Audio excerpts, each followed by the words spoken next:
Just count the showing, please, and then shut the hell up for the rest of it. 5, I'm gonna 4, kill him. I'm gonna 3. kill him. What's going on? This is the Gamer Buff. It's a weekly rundown of gamer news. I'm Jefferson Carps with the Gamer Buff, Dove Larson. There he is. What's going on, Dove? Not much. How you doing, Carps? Terrific. Now, before we hit the news, you know I need to rank something. And this week, I'm thinking the most important list of all time. Yeah. The top 5 gamer snacks.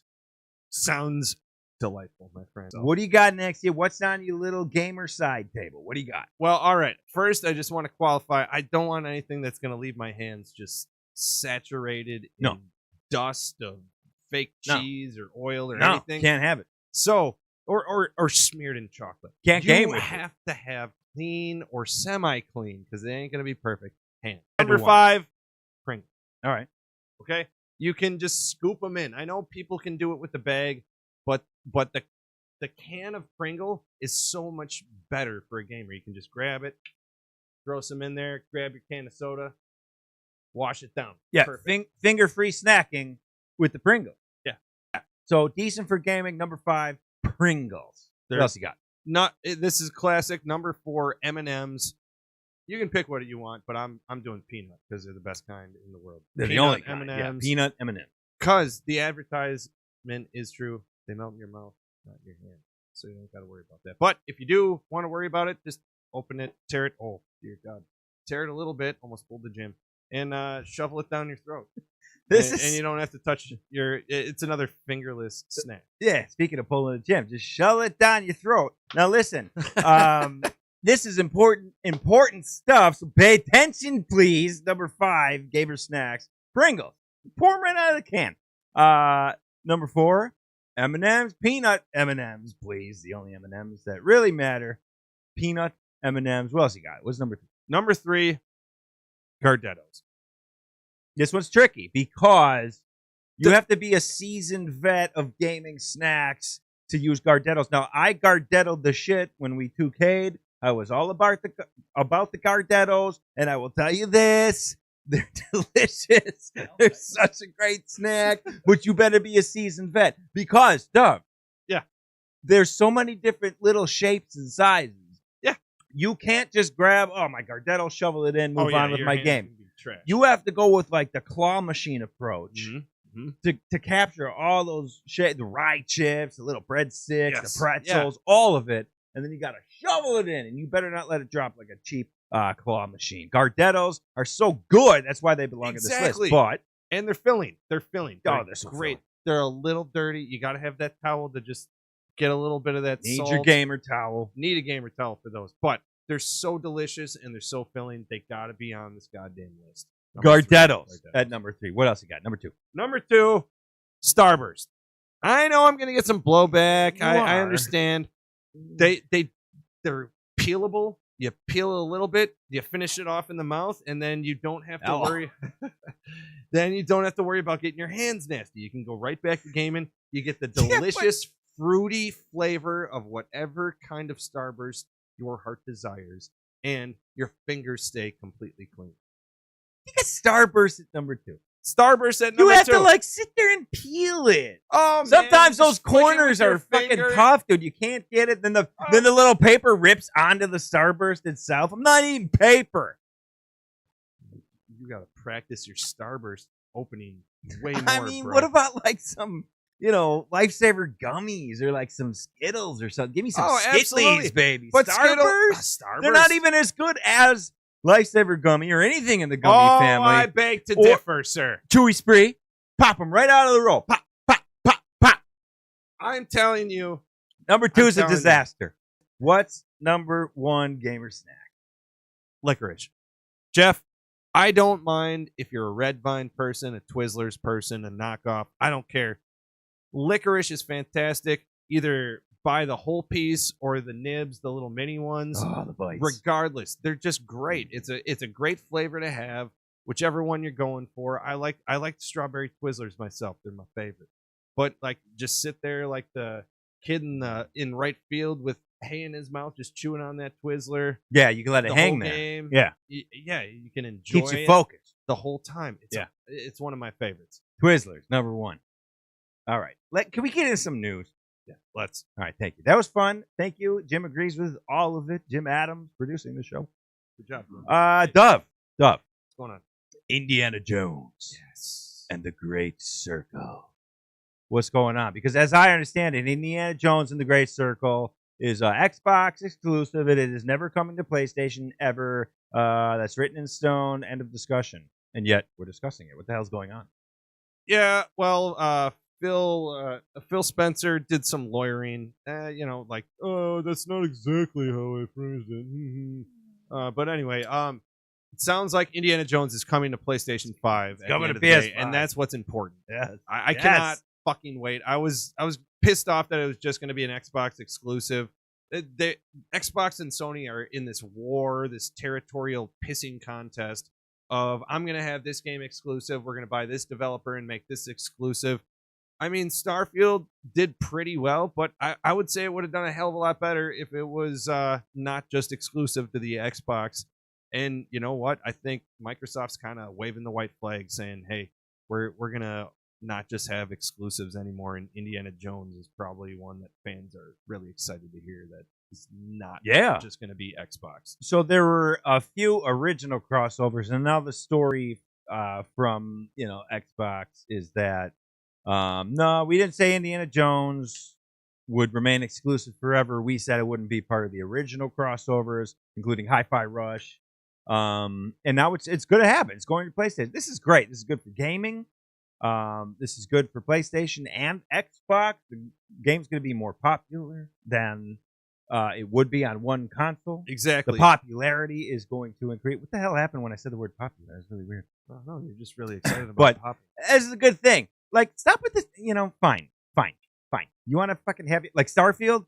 I don't think it's ever going to cross over. You think it is. You say wait till 2026. Yeah, I think once PlayStation 6 rolls out, I think they're going to be like, all right, we're all friends, whatever. They're going to walk back on all that stuff because they're just missing a massive amount of players that would play it. I have a PC, so I was able to play it. I don't have this generation of Xbox, so I was kind of pissed off about the whole Starfield thing. But, I still was able to play it, but I'm telling you, exclusivity is not the key to, good sales numbers in video games. You need to cross over. Consoles need to help each other. Sure, 1 or 2 titles. That's it. Mario, I get it. Certain IPs, but just 1 or 2, but crossover. Crossover, just make the game more popular. Dove, I know that you have an Avowed update. Yes. Avowed, it's in the works. You're really excited about this. And I know you want to talk about this. I know you want to gush about this. And you want to know why I know? Why is that? Because in the show chat and preparation, you sent me 4 stories to cover this week.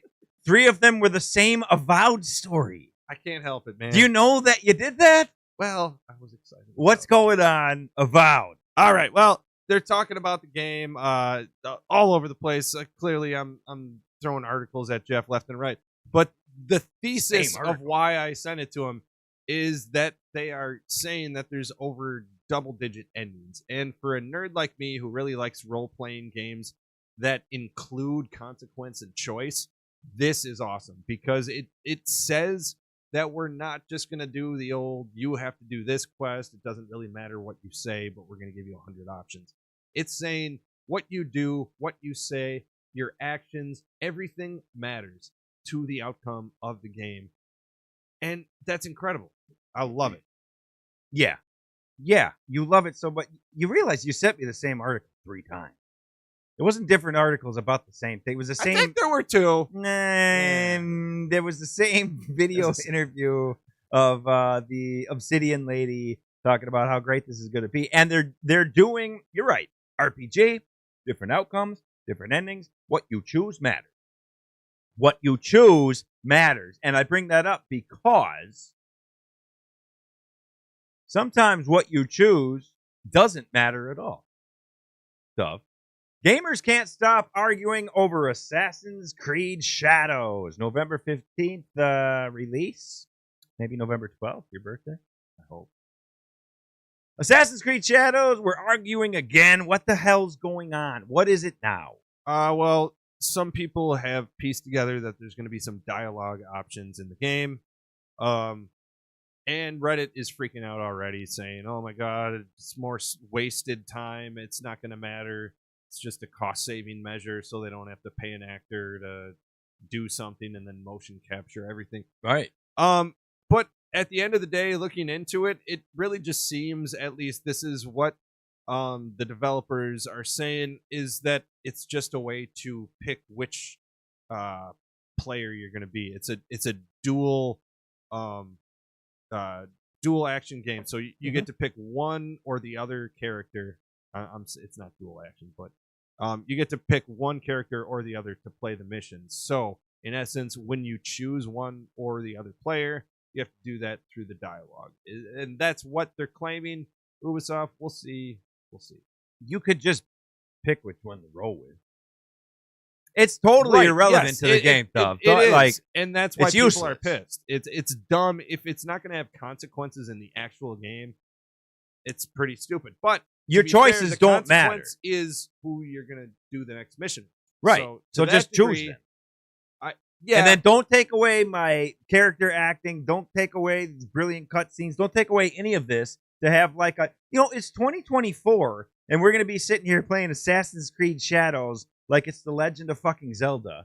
And we're choosing like A or B of what to say to this person. It's stupid. It's irrelevant. It's useless to the game. And all that said, is he a samurai? Is he not a samurai? Is it historically accurate? All this shit we keep hearing about Assassin's Creed Shadows. It's all pretty negative, and people are whining and bitching and starting petitions about it. All that said, Dove, this game is going to be a fucking monster. I'm on record. This game's going to go fucking bananas. It's going to be bonkers. It's going to be huge. It's going to be huge. I think you're right. People are busy arguing about, the freaking dialogue choice being useless, and it is. But what they're ignoring is how great the beauty, the scenic beauty of this game. A game that Assassin's Creed fans have been dying for absolutely. years, going back to feudal Japan. And the parkour is going to be all that much better. Yeah, it's going to be so smooth. It's going to be great. It's going to look great. It's going to be a great game because all these little issues, they don't really matter. This one to me, a little bigger because it's a useless part of the game, but whatever. That's part of the game. That's how the game is played. That's how you choose your character. Fine, let's move on. Right, yeah. At the end of the day, it's just going to be a quick one. Hopefully that doesn't take over and mean that it's going to be in other parts of the game. If they just keep it to that, yeah. I'm not going to worry or lose too much sleep over it. No, and Assassin's Creed, put it on the record. Assassin's Creed Shadows, going to be a monster. Going to be a huge, huge game. Finally, Duff, TXR. You remember this old game, Tokyo Xtreme Racer. What about it, Jefferson? What about it? It's just some old, it was badass, but it's just some old PS2 racing game. Big whoop. What about it, Dove? Well, it's getting rehashed. It's coming back! It's coming back. 2025 coming is back! the hope. This game is very cool. It's got a lot of cool mechanics in it. It's a little bit Need for Speed meets Midnight Club meets a lot of other games, but meets awesome. It's cool. Their mechanics. You're driving around. You gotta flash people with headlights to initiate races and stuff. You buy upgrades. It's a lot of fun, and I'm just really interested to see what they do with this generation of hardware and all that. It's just going to be crazy. It's going to be great. And it's unique. You don't just start a race, finish a race. No starting line, no finishing line. Right. Someone engages in a race with you, and you just race. And then there's life bars. Yes, if you're trailing, you're dying. Right, yeah. Essentially, you're trying to setup. lead for a long period of time rather than the bullshit like, oh, we'll just race till this street. I don't think that happens, so they're just trying to change things up. There are a lot of these games. I think 2 or 3 came out after the original, so this is a cool genre. I hope they reboot it. I think it's going to be something cool with this generation of hardware. Yes, sir. TXR, Tokyo Xtreme Racer. Coming to PS5. Coming out, a brand new version of this game coming out in 2025. That's huge. Jimmy Adams. Mr. Engineer, Mr. Production Man. Did we miss anything? What do we have to clean up today? Just one small thing to clean up. You missed best gamer snack. Snyder's pretzel pieces. Either cheddar cheese or the honey mustard and onion. Was he not listening? Dove, rebuttal? Well, the reason they didn't hit the list, and I told Jeff they were close, but there's too much crap on it. Like, too messy. You're gonna fuck up your hand. Yeah, but those little bags you can actually open up and you pour it in your mouth really easily. I've done it. That's a good point. He's got a I good got- point. It's a decent point, man. But I didn't want to for clean it up, I pretzels, I if I overdo it, then I'm like, you got that like peanut butter mouth thing going on for like Well, dude, minutes. Like, Also, they have a hard bite. They do. sometimes. They have a hard like. I You feel love like the you ride broke your ship of the molar. on You know that. you're Gardetto. eating something, I guess is my thing. Plus, the other gamers are intimidated. Like, this guy's eating Snyder's. This guy guy's knows on the what- live stream I mean- eating Snyder's. this Yeah, they're guy. gonna tell you to turn your fucking mic off. Yeah, That's what they're dude. gonna tell you. He's the gamer buff. He's Dove Larson. Thanks, Jim. The gamer buff. Please like, share, and subscribe for more content. He's got Dove's Digital Deep Dive. He's got Indie Spotlights. Gamer Buff Podcast. It's at 2 Hats in the Beard. Before we get out of here, I wanted to mention this real quick. You have a review coming out. It might be in a couple weeks. You're playing this game. You're loving this game. Yes. It's very, very much independent. You have a code to play on Steam to review this game. It's called The Dark Horde. The Dark Horde. And go talk about it because you love it. You love it. Independent developer reached out to me, wanted me to review the game, and sometimes it's scary when people reach out to you because you don't know. And this game was amazing. I was so excited when I finally got to sit down and play it, and now I got the next version, the early access version, a little bit early, and we're gonna have a review out before full early access comes out.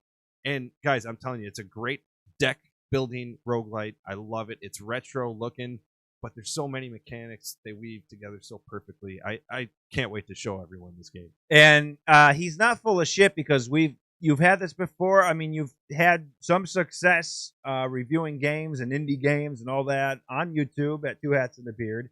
And this isn't the first time people have reached out to you. People have reached out to you before, and you've really not been impressed. You haven't liked the games. You're not going to give it a bad review, so you're just going to say, yeah, sorry, it's not the right time. Keep working on it. This game, you're dying to review this thing. Oh, you love this absolutely. game, so we know it's legit. And the other thing is, it's a deck building game, right? So you play these cards. 2 Hats in the Beard. We're going to get a card.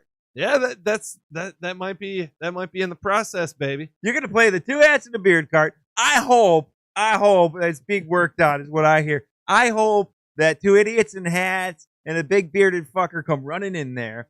It's complete anarchy. They destroy your whole game. They burn ruin down everything. your dark tower that Yeah. you're defending. Everything's destroyed, and you start at level 1. That's my That's your hope. hope. And then you think, why? Why would that be a card? Yes. And, so every time you get the 2 Hats in the Beard card, you think, God damn it. You can't play it. You got to hold on to it. There we are. So We'll see what it's happens, called the bud. Dark We'll see what Horde. happens. The Dark Horde. Yeah, check it out if you It's like on Steam deck right builders. now. It's on There's Steam. a demo mode on Steam. And we're also would. coming up with, we're working on some sort of sweepstakes because you have codes to give away to go play this full game right now, right? Yeah, we're just figuring out how to best do it to give away some fans who really want to play the game some access to it. So we'll figure that out in the next couple days. If you're a fan of the Dove, if you're a fan of indie games and small developers trying to make it, go to Steam, check out the demo for the Dark Horde. He's the gamer buff, Dove Larson. Like, share, subscribe for more. Dove's Digital Deep Dive, Indie Spotlight, Gamer Buff Podcast at 2 Hats in the Beard on YouTube. Thank you for hanging out with us. Appreciate you. We'll do it again in a week. Game on! Game on, Jefferson. Why are you telling me to stretch? What are you doing? And we're out. We're not Shut up! out. I'm watching myself Oh. on the. Right. And we good show, everybody. We need a new guy to sit over there. No, I think I'm catching. You think Hammy can sit over there?